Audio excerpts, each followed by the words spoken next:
International Affairs, Professor Osagie.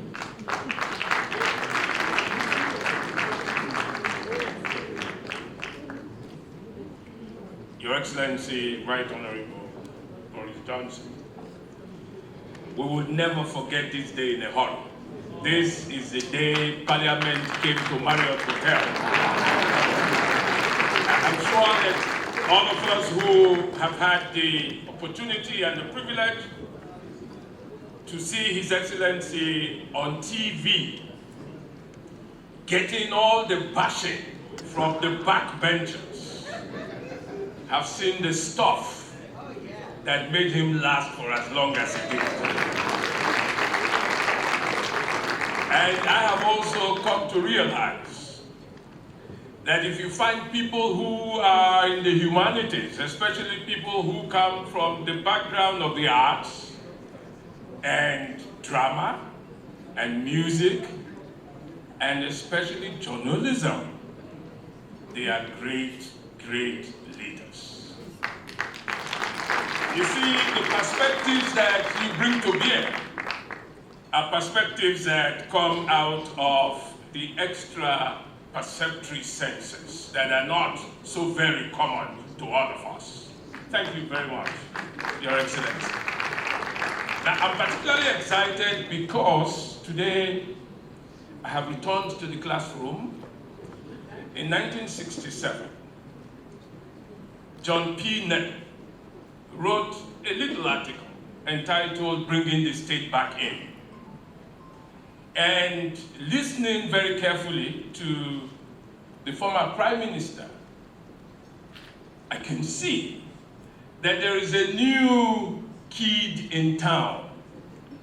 That new kid is a re-engineered kid called the state. Because today he brought the state back fully in. And see how that contrasts with the neoliberal orthodoxy that we were taught in the 1980s, that the state should disappear or the state should reduce. But today, he has told us that without security, without education, without security and all of those things, the possibility of developing the human potential would always be close to nil. Now, he also talked about transport. And as he said that, my mind went once to, I was sitting in an audience like this a long time ago, and this was the president of the World Economic Society. And he was telling us, Deputy Governor, I'm sure you will be happy to hear this. He was telling us that there is a future the world has not recognized. And that future belongs to a place he didn't want to let out until he had finished his speech. He said one day, he came by a very vibrant city. And in that city, he was locked in traffic for a long time. It took him close to 6 hours to get from one point to the other. But the vibrancy of what he saw is the lesson that he took away from that city.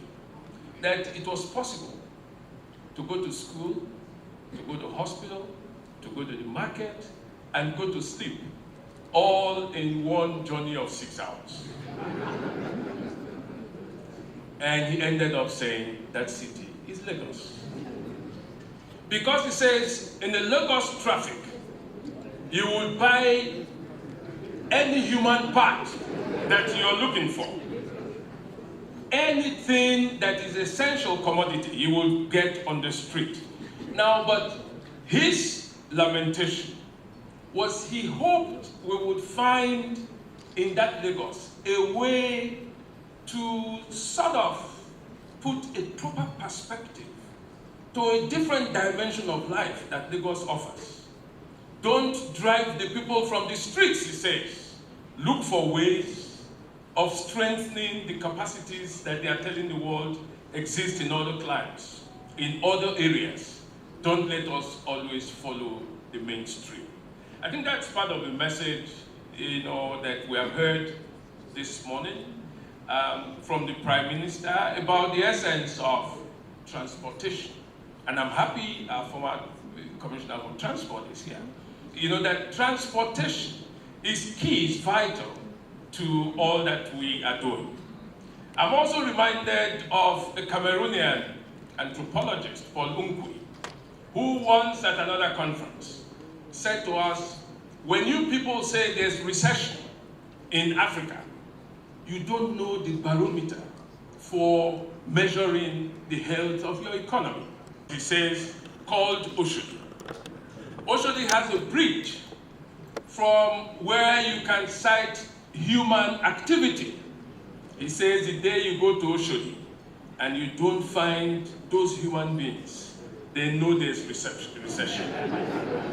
But anytime you go to Osagie and you find the life that goes on there which is not replicated anywhere else, then recession is far from Nigeria. Now, these are little matters that the state has control over. And I'm particularly excited today that we have brought this state.